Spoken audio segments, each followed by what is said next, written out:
was a film director. I did a lot of commercials, TV commercials, music video clips. I liked my work very much, but there was a time that I started to understand that I'm failing to be the great author I thought I should be. I saw myself as somebody that will actually, his work will mean something. Welcome to 20-Minute Leaders. Just sit back, relax, and learn from the leaders of today. It's a journey. Each one is different, unique, inspiring. Let's get started. This episode is powered by J Ventures, a community-driven VC fund in Silicon Valley, in partnership with Lomitech, and sponsored by Homeward Ventures, Hippo Insurance, Upwest, Hillel at Stanford, Leap, and Birthright Excel, and in media partnership with CTech. Welcome to 20-Minute Leaders. Let's talk about energy tech. I love energy tech. Meet Yaron Ben-Nun, founder and chief technology officer of Nostromo Energy. Yaron is passionate about the environment and is an activist for the proper use of natural resources. Before co-founding Nostromo, Yaron spent several years in managerial positions at software companies leading in clean tech and industrial performance of efficacy. He served in the Israeli Defense Force, Air Force pilot. Yaron experienced the importance of a cleaner planet from a bird's eye view. He's trained in electrical studies and granted a certificate of Energy Conservation Master from the Israeli Ministry of National Infrastructure, Energy and Water Resources. Yaron Ben-Nun, welcome to 20-Minute Leaders. Thank you so much for being here. How are you? Thank you for having me. Yeah, I'm good. Of course. I'm really excited to have you, and I'll tell you why. Because I've been thinking a lot about, the energy space and the climate tech space. A lot of different players are entering this market in the last few years or so, as we're becoming more and more concerned with what's happening. But immediately as you look into your website, you see something that's a little contrarian, and you're saying, sustainable energy isn't really sustainable energy. Everybody, please wake up. And I'm excited to take these 20 minutes and pick apart your brain and what you actually mean by that. And with Nostromo Energy, what you're actually doing there, that's actually going to make a major impact both on my life, my kids' life, my grandkids' life. So Yaron, tell me a little bit about Nostromo, and then we'll go back in time, and I'm curious to hear why this is something that you chose to pursue. All right, so we are claiming something quite, I think it's obvious. It's like the fundamental questions that you should ask yourself about the transition or the possible transition that we're facing. And this is if the stability of the grid is consists of, the stability of the grid that is renewable grid consists on energy storage. If you know or not, I assume you know that there is no renewable grid without energy storage, because the nature comes and goes, the sun is shining and whatever, wind comes and whatever. The instability of natural resources say that if you are going to be a sustainable electric generation sources, you're going to lean on them, you must have storage. So the biggest question since 2008, I would say 2015, summer of 2015, we had the grid parity. That is a moment in history that the cost of solar energy went down and met the cost of fossil grid, and then since then declined. Like today, a solar cost of energy is like 2 cents, when the grid cost is about 6 to 8 cents. So that means that since the summer of 2015, everybody that understands something understood that the future is going to be solar and wind and clean energy because of the economic scheme, not because, regardless your wishes to stop polluting the atmosphere. So the biggest question that came right after it, okay, so how are we going to store the energy in order to maintain a stable grid? So today, as for today, historically, 95 or 93% of the available energy storage is actually done by gravitation of water. This is pumped hydro. These are historical, huge energy storage facilities that are using hydraulic pressure of water in dams in order to store water and then produce electricity. But this method of this is mountain. You take off mountains in order to build these huge facilities. So this method was, I would say, exhausted. And today, the 98% of new installations consist of lithium-ion batteries, which are a great solution for our laptops, for our iPhones and cellular, and for our cars. But we would challenge this idea if you're talking about to stabilize the grid using this form of energy storage. It's electrochemical. It has many downsides. The biggest downside of electrochemical energy storage is, of course, waste management. Nobody really knows today how to recycle these materials. And we know only to extract some very expensive materials out of dead batteries. But mainly these batteries will go and be buried in landfills and will be treated like nuclear waste. And we already know, we've grown up through this, environmental crisis, that we understand that everything that goes into land is coming back in our drinking water. It doesn't go anywhere. So we've learned that through, we're matured into reality. And today, when you think about it, when we were smaller or younger, we thought where all the plastic goes to. So there is a great answer today. It goes to the middle of the Pacific. We have islands at the size of Texas of plastic. And now let's deal with this, amazing, huge disaster. Now, the next question should be already asked: where does all the lithium goes to? And if you're building a future consist of lithium-ion batteries, you're actually portraying and not a sustainable future. That will be an not sustainable means used in order to support sustainable grid, but you're actually building the next environmental crisis. So the main opposition of ours towards this idea is this is not a clean idea. This is not a great future portrayed with these mountains of lithium. So we suggest a different way to store energy, which is clean, durable, safe, and has zero negative environment impact. And that's what we're pursuing. So clean, durable, safe, and zero negative impact. I mean, that's obviously, an incredible ideal. Tell me a little bit about, the solution that you're offering. But then I'm curious to take a step back and understand from a more entrepreneurial perspective and leadership perspective, what is it like working in this field? What is it like trying to optimize for these great ideas? And then how do you actually balance that with, the economic aspects of building a great company that at the end aims to make the best returns for its investors? So I must say that I did not choose. It was not like a logic procedure that I decided to go into the clean energy arena, since I thought, that's going to be great in a few years, and I should, I can grow up there or thrive. I must say that at 2009. I had my own, career crisis, or I would say I was 15 years, for more than 12 years. I was a film director. I did a lot of commercials, TV commercials, music video clips. I liked my work very much, but there was a time that I started to understand that I'm failing to be the great author I thought I should be. I saw myself as somebody that will actually, his work will mean something. And since that was, revealed to me, I started to ask myself, what is the actual cause that I'm pursuing? And what will be written on my epitaph? What will be my epitaph, if you'd like? Yeah, I mean, you're 38 Amazing. years old. I had my first child and ready to have my second, the younger Leah. Haleli was the elder, and I started to think, what is the legacy I will leave behind me? And that will, music video clips or commercial. I mean, who cares?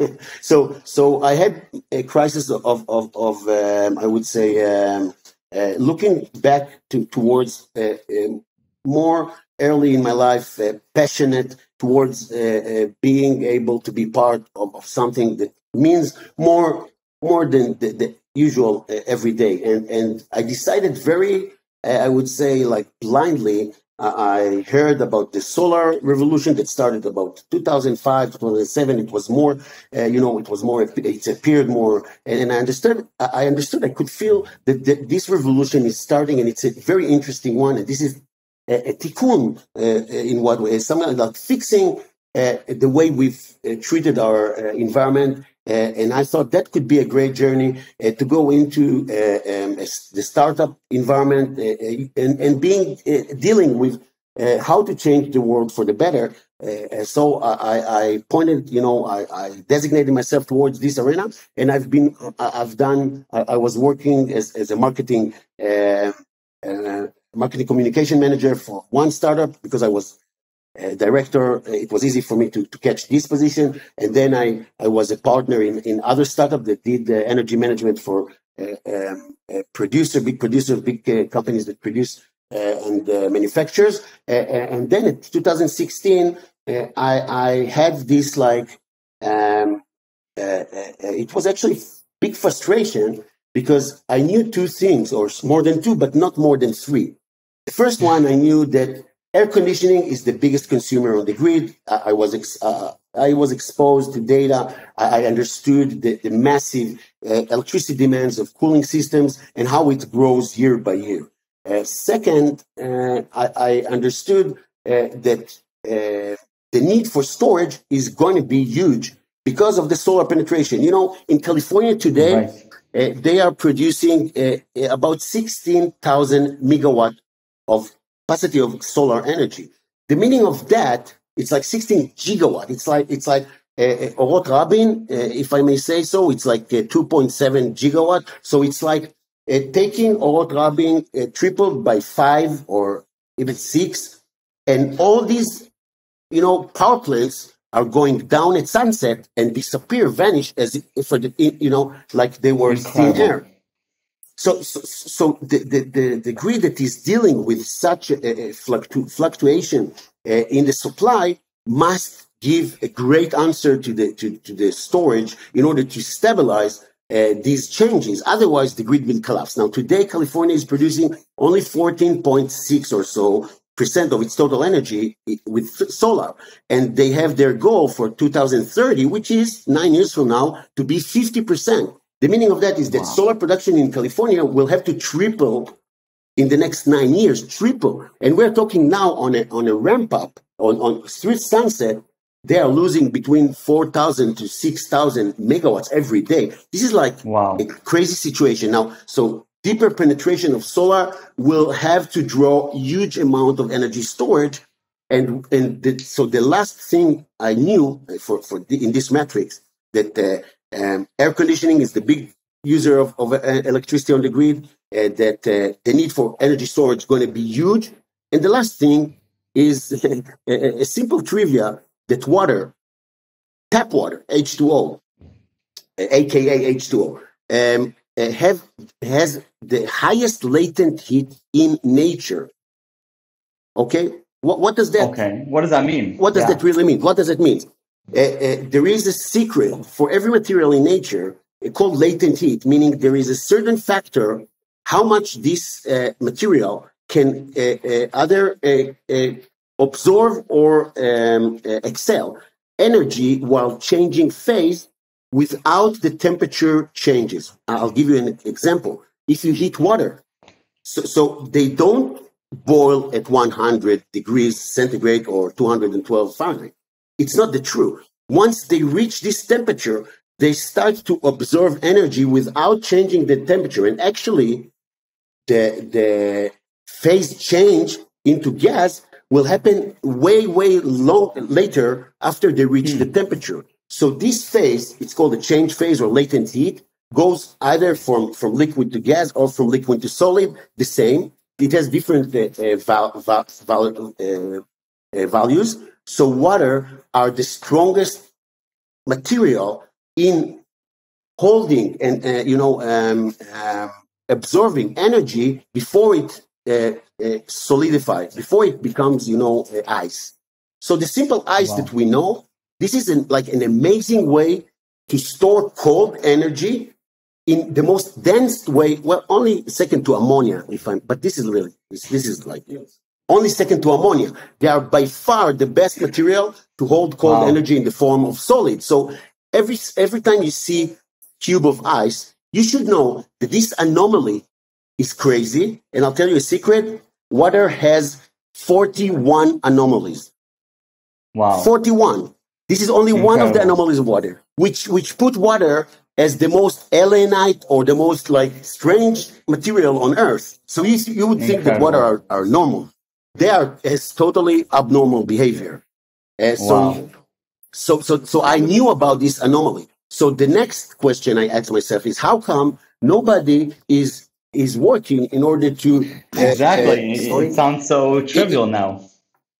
Yeah, so you say, okay, so this is trivial. So the first thing an entrepreneur think is, if this is so trivial, it can't be that I'm the first one thinking of it, of course. You should be really like crazy to think that you're the first one. So I'm not. I'm not the first one that thought about it. Actually, these kind of systems are in the market for the last 70 years or so. But the market did not embrace these technologies because of a good reason, because the technology was very, very incompatible with the commercial market, meaning this technology that was introduced for the last few decades, it was actually a bulk of big, tanks of water that you can actually make ice of them, big, bulky ice tanks, and then you can use it in order to take off your cooling loads. And the reason that nobody is choosing these, almost never, unless you must for some reason, is because of real estate. Now, I understood that the biggest consumer or customers for this solution should be commercial real estate, meaning hotels, big office buildings, shopping malls, hospitals, whatever. So if you are incompatible with the commercial market, you should bring, a different technology that will be much more modular, much more that the customer first will embrace it. This is the biggest challenge. So the first thing we did is that was what I just gave you is the elevator pitch I gave my family and friends. So the first round, which is friends and family, the $200,000 I raised, well, there were no friends in it, only family. It's my sisters, and then my brother, and then my parents came in and say, okay, it's crazy. I'm not an engineer even. I'm not a scientist, but I took the spot of the crazy scientist that says, look, this is inconceivable. I mean, how come nobody is doing that? This is crazy. And they were convinced for the need. So the first thing was convincing my surrounding with the need, that the need is going to be amazingly huge. So they say, and I told them, it can't be too complicated. I mean, to freeze a lot of ice in a way that will be compatible to the commercial arena and could be, utilized in a way that won't take too much real estate. Of course, I was wrong. It was not that simple. So it took us a few years to develop the ice brick, our basic, ice battery, or the building block of our system.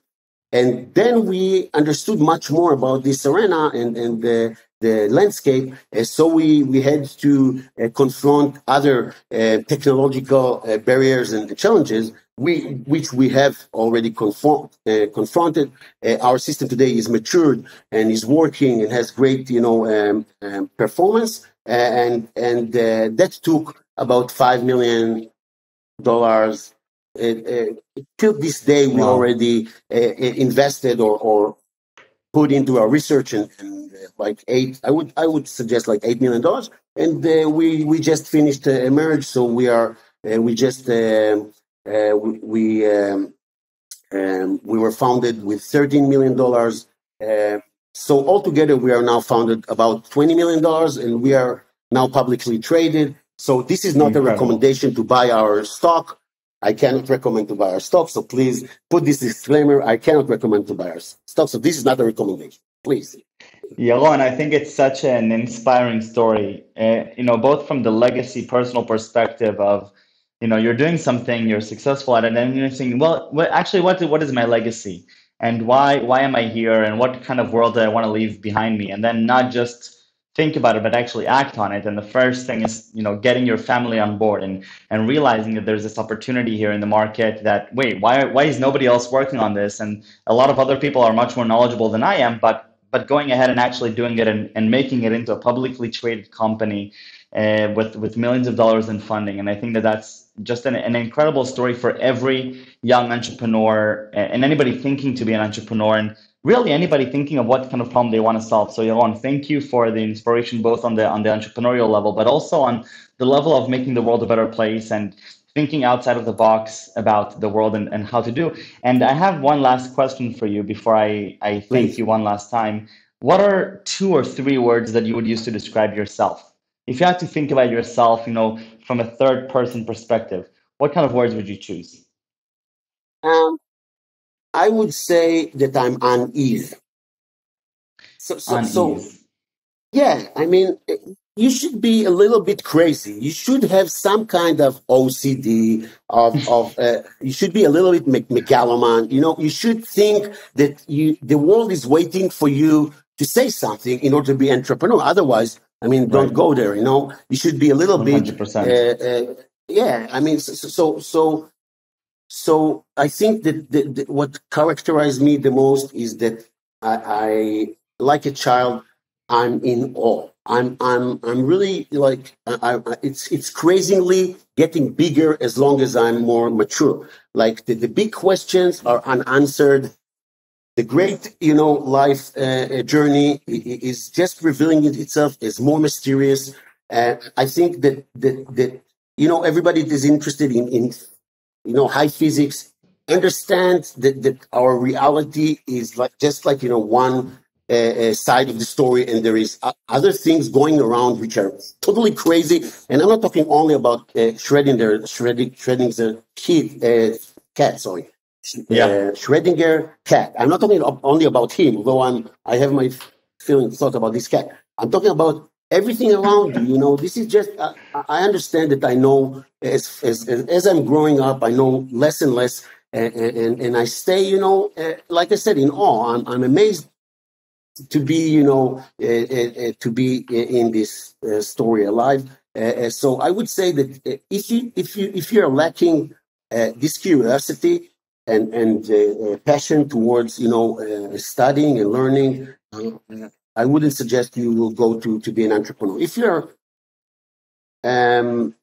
you're curious enough to go into to be able to walk through the fire, and know that there is a bigger purpose to everything you're doing, and try to concentrate on purposes that has I would say a good meaning. I would say go for it. Don't do anything else. Yaron, toda rabba. Thank you very, very much. This was wonderful. Best of luck with the rest of the journey and with what you're doing. And I can't wait to see the other things that you'll do and the inspiration that you will leave for others. Definitely an amazing legacy. Thank you very much and take Thank you care. very much, Michael.